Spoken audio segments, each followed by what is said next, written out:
Class 12 economics बेटे, जैसे कि आपका chapter number 9 excessive demand and deficit demand continuity में है, जिसमें बेटा हम एक्सेसिव डिमांड के ऊपर वर्क कर रहे थे। हमने कॉन्सिक्वेंसेस यानी कि इसके जो रिजल्ट थे वो पढ़ने थे, एक्सेसिव डिमांड के क्या क्या नतीजे निकल सकते हैं वो मैंने पढ़ना था। मैंने इसके दो कॉन्सिक्वेंसेस आपको प्रीवियस वीडियो में समझा दिए थे। अब इसके दो जो हैं जो क्रिटिकल सिचुएशंस पैदा कर सकते हैं इकोनॉमी में, वो वाले पॉइंट पढ़ेंगे। ठीक है, फर्स्ट पॉइंट है excessive demand and wage price spiral. Excessive demand का वेज प्राइस स्पाइरल के साथ क्या लिंक है? अब देखो वेज प्राइस स्पाइरल का मीनिंग क्या है। वेज प्राइस स्पाइरल का मीनिंग है लोग डिमांड ज्यादा करेंगे। लोगों के डिमांड करने का मतलब क्या है? प्रोड्यूसर्स प्राइस ज्यादा कर देंगे, है ना।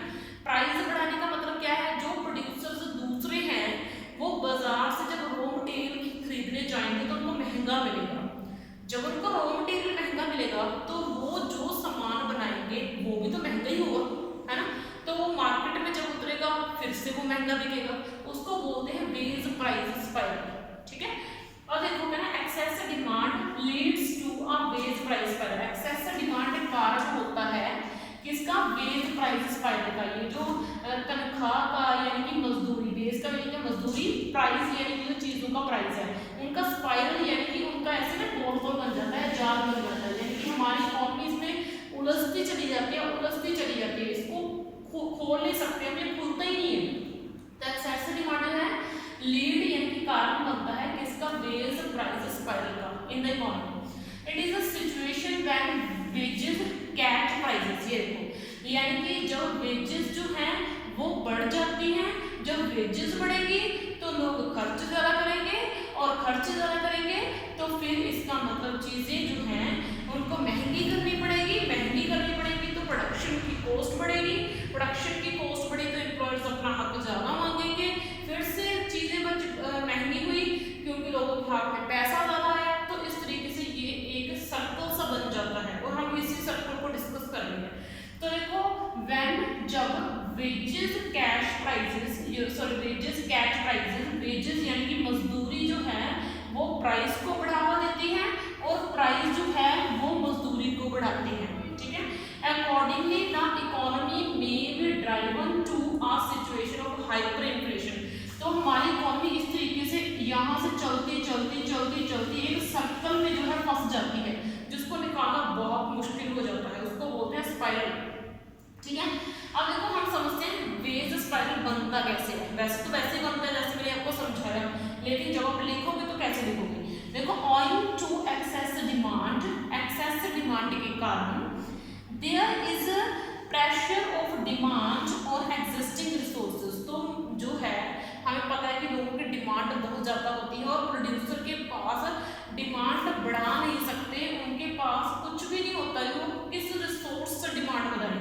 तो वो क्या करते हैं, प्रोड्यूसर जितना उनके पास मशीन है वो उसी को ज़्यादा से ज़्यादा काम लगाते हैं, उससे मशीन से इतना ज़्यादा काम लेते हैं, या फिर जो मजदूर काम कर रहे हैं उनसे इतना ज़्यादा काम निकलवाते हैं जितना हो सकता है, ताकि वो लोगों की डिमांड पूरी कर पाए। लोगों की डिमांड पूरी तो करेंगे, साथ साथ में उनको जो प्रॉफिट होगा वो उनका खत्म ना हो प्रॉफिट भी, वो जितनी चीज़ें ज़्यादा बेचेंगे इसका मतलब उतना ही ज़्यादा उनका प्रॉफिट होगा। तो वो जो मजदूर हैं उनके ऊपर बर्डन डालेंगे, तो मजदूरों के ऊपर बर्डन डाला तो क्या हुआ? वेजेस महंगी होगी, तो वेजेस महंगी होगी, सैलरी बढ़ानी पड़ेगी, सैलरी बढ़ानी पड़ेगी, तो फिर हमें पता ही आगे क्या होगा।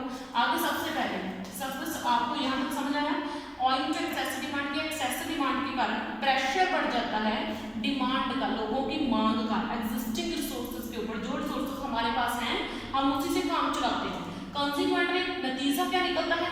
नतीजा ये निकलता है cost of production tend to rise. और जो लोग मेहनत कर रहे होते हैं तो उनको तो इनका हिस्सा चाहिए ना, तो कॉस्ट ऑफ प्रोडक्शन यानी कि प्रोडक्शन की कॉस्ट बढ़ जाएगी। ठीक है, यानी कि जो तनख्वाह लेने वाले मजदूर हैं वो ज़्यादा तनख्वाह लेंगे। ठीक है, और आगे second point, rise in wage. अगर सैलरी बढ़ी लीड्स to rise in general price level. अगर सैलरी बढ़ी, कॉस्ट प्रोडक्शन का बढ़ा, अगर कॉस्ट प्रोडक्शन का बढ़ेगा तो प्रोड्यूसर अपनी चीजें मार्केट में महंगी बेचेगा। अगर प्राइस बढ़ा, चीजों का प्राइस बढ़ा, leads to rise in cost of living, तो लोगों का स्टैंडर्ड ऑफ लिविंग जो है वो ऊंचा हो जाएगा। क्यों? क्योंकि जो प्रोड्यूसर है जब वो चीजें महंगी बेचेगा तो उसके पास पैसा ज्यादा आएगा, जब उसके तो लोगों की, मजदूरों की तनख्वाहें बढ़ जाएंगी, तो उनका स्टैंडर्ड ऑफ लिविंग काफ़ी अच्छा हो जाएगा।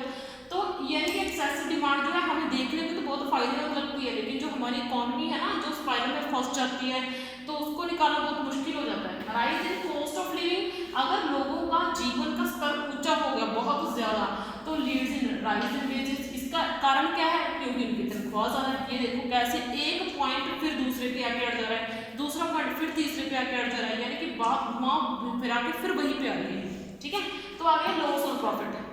Loss of profit, loss of profit का मीनिंग क्या है? ये तो बिल्कुल सिंपल है, इसमें तो समझाने वाला है ही नहीं। इसमें क्या है कि बस बात सीधी सी है कि जब एक प्रोड्यूसर लोगों की डिमांड पूरी नहीं कर पाता, मान लो एक प्रोड्यूसर है, वो बहुत मेहनत कर रहा है, बहुत मेहनत कर रहा है, जितना काम वो मजदूरों से ले सकता है, जितना काम उसके पास जो मशीनरी अवेलेबल है उससे ले सकता है, वो उतना ले रहा है, लेकिन लोगों की डिमांड थमने का नाम नहीं लेगी, फिर भी लोग चीज़ों की डिमांड करे जा रहे हैं, करे जा रहे हैं, करे जा रहे हैं। तो इससे क्या होगा, एक जगह पर आकर वो थक गया कि बस भाई इससे ज़्यादा प्रोडक्शन मैं नहीं बढ़ा सकता, कि अब तो मैंने सारा कुछ लगा के देख लिया, अब तो प्रोडक्शन बस इससे ज़्यादा बढ़ ही नहीं सकती। ठीक है, तो वहाँ पे आगे क्या करना पड़ेगा, उसको जो लोगों की डिमांड कर रहे हैं चीज़ों की, उसको लोगों की डिमांड को ठुकराना पड़ेगा। भाई हमारे पास ये चीज़ नहीं है आपको देने के लिए, हमारे पास जो है वो लग रहा है। तो लोग, जिन लोगों को उसको ठुकराना पड़ रहा है कि भाई आपको देने के लिए हमारे पास चीज़ नहीं है, अगर उसके पास चीज़ होती, उसको बेचता, उसको प्रॉफिट मिलता, तो वो प्रॉफिट उसको नहीं मिल पा रहा। ठीक है, उसको बोलते हैं लॉस ऑफ प्रॉफिट। तो देखो like deficit demand, deficit demand की तरह एक्सेसिव डिमांड भी प्रॉफिट के लॉस का कारण बनती है। Profit is loss as producers are not able to increase their supply. क्यों? क्योंकि प्रोड्यूसर जो है वो अपनी सप्लाई को इंक्रीज नहीं कर पाते। क्यों नहीं कर पाते? In other hands there is a loss of profit, या फिर हम दूसरे शब्दों में बोल सकते हैं कि अनफुलफिल्ड जो डिमांड, अनबची यानी कि बची हुई डिमांड रह जाती है, उसके बदले में हमें जो प्रॉफिट होना था वो हमें प्रॉफिट होता नहीं है। और आपका ये क्वेश्चन जो है difference between inflationary gap and deflationary gap, ये आपका बुक में दिया हुआ है। इवन आपको बुक को आई थिंक उठाने की जरूरत भी नहीं है, अगर आपने मेरे इस लेक्चर को पूरे के पूरे को ध्यान से सुना है। चैप्टर नंबर 9 के एक्सेसिव डिमांड के ऊपर दिए हुए लेक्चर, डेफिसिट डिमांड के ऊपर दिए हुए लेक्चर, तो आपको इसको करने में कोई डिफिकल्टी नहीं आएगी। तो इस वीडियो में आपके लिए इतना है बेटा, थैंक यू। बाकी नेक्स्ट